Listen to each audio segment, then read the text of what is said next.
So tell me an unbelievable story, no names please, about your profession.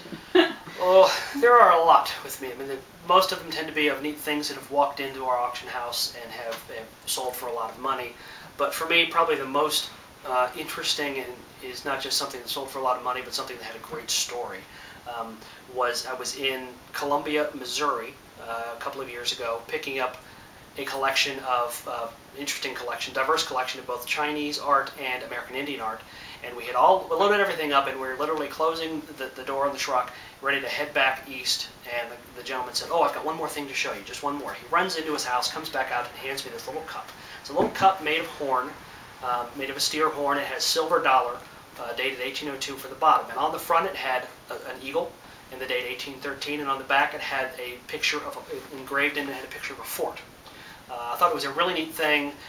Didn't quite know what to make of it at the time, so we took it back and I started to do the research, and as it turns out, it was a cup that was presented to Kentucky General Green Clay following the siege of Fort Meigs in northwestern Ohio in the summer of 1813 during the War of 1812.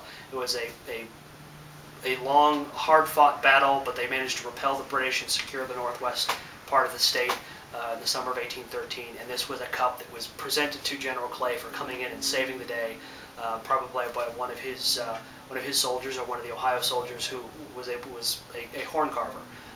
It was a wonderful thing, and it turned out to be such a rich artifact with a great story to tell. I told the gentleman it would probably bring around $10,000, and as it turns out, it ended up bringing just under $40,000.